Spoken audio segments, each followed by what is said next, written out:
Okay, welcome back. Let's just take a quick look at what the GIFT Nifty is doing, and it's a 90-point, much stronger start. This morning, as far as the GIFT Nifty indication really is coming through. Deven Choksey is with us, Managing Director at DRChoksey Finserv. Deven, good morning. Pleasure to have you with us here on the channel. Let's just start with the Tata Motors numbers which came through. There is also additionally at the margin this India-UK FTA, so maybe some of those high-end JLR cars are able to come to India at a more reasonable price. Just as a stock, how do you evaluate things for Tata Motors? Yeah, Prashant. Good morning. I think the fourth quarter numbers on expected lines largely, I think, has taken the toll on the profits. But more importantly, having said that, I believe that I think the fundamentals of the companies are shaping up well. On one side, the prospects of jail are remaining more brighter than before. And as a result of which, I think the numbers, even in European territory as well as I think in other parts of the world, I think are likely to show up in the 25-26 financial year. Similarly, the situation remains, I think, positive on the commercial vehicle front. On the electric vehicle domestic portfolio also, I think given the kind of distribution reach, I think the company remains relatively more stronger compared to earlier before. So in my viewpoint, I think if the numbers have to be looked at, I think one will have to look at sequentially improvement in the numbers on a month-on-month basis as far as the volume is concerned in 25-26. And should that be the case, and particularly contribution from JLR portfolio, I believe things could look up very smartly for Tata Motors going forward. Okay, all right. Hi, Deven. Good morning. Good to see you, Ben. What about Siemens? Those numbers look quite disappointing. While Honeywell, in fact, the numbers look good out there. Any comment on either of these two stocks?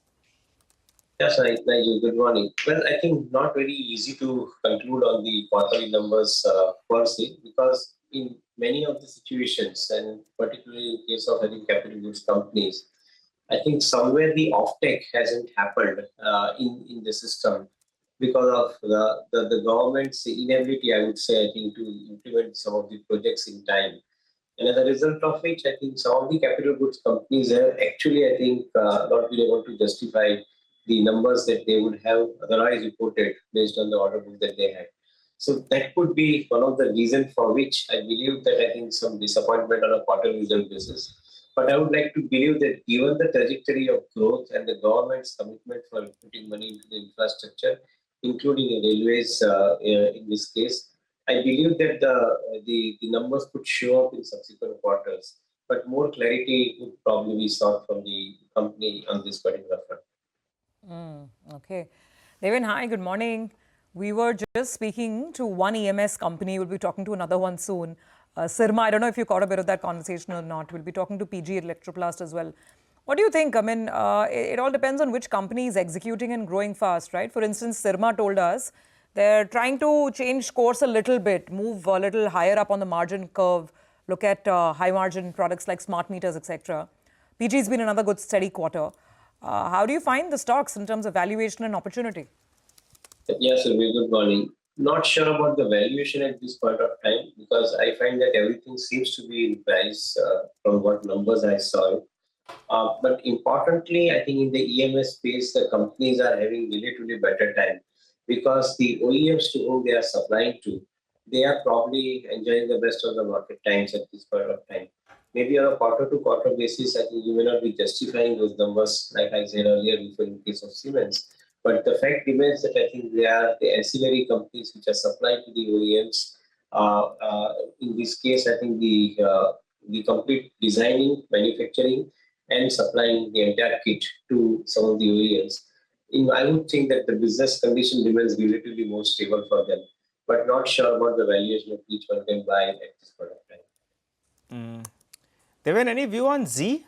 One of the biggest underperformers, I think, of the last 10 years or so. Every time there was some hope, the stock gave it away. Now, suddenly the promoter has gone ahead. I mean, they bought only 16, 17 lakh shares on May 12th. That was reported on May 13th. So that could explain why the stock was up yesterday. They're guiding for better times ahead.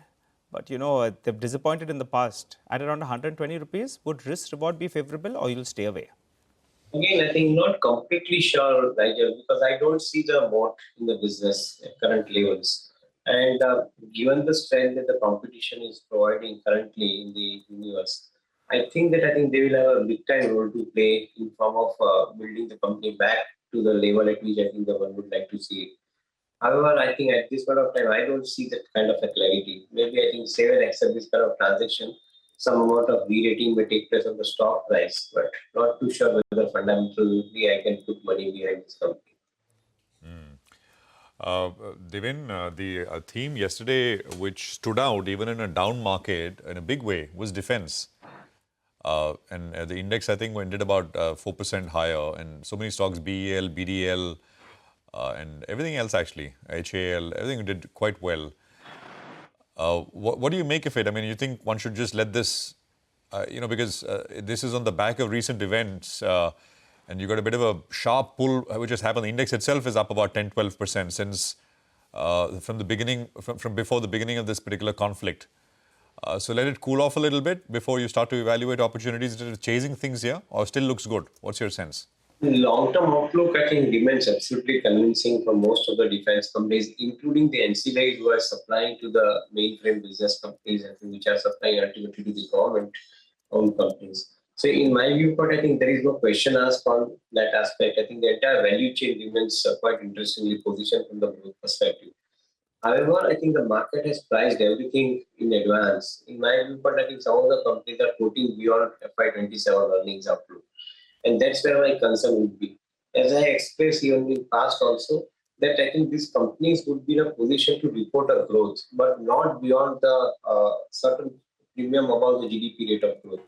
For example, if you are talking about nominal GDP of about 11%, some of these companies may end up producing growth between 15 to 20% at best. And if we are giving a valuation of 50, 60, 70, 80 times, then possibly I think there would be more disappointment or underperformance in the portfolio.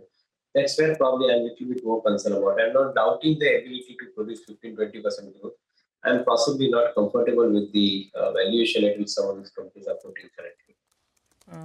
Okay, all right. Valuations remain a concern, perhaps for some of the defense names as well. Deven, you tell us then, which stock or which company has been your earnings star in the fourth quarter? It's a little difficult to pinpoint that part, but I think particularly very happy with the BFSI sector as a whole, in which I think we remain focused all along.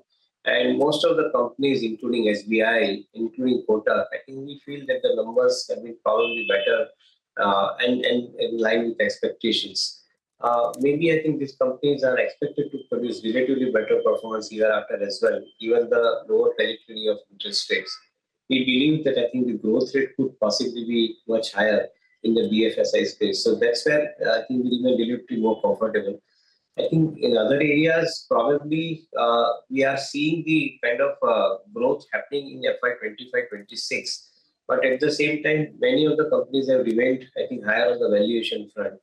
Maybe I think in auto space and auto ancillary space, one can possibly look at a little bit more favorably and closely in ancillary space, where we believe that 25-26 could be, I think, comparatively better year to 24-25. So the focus is on some of the companies in ancillary space at this point of time.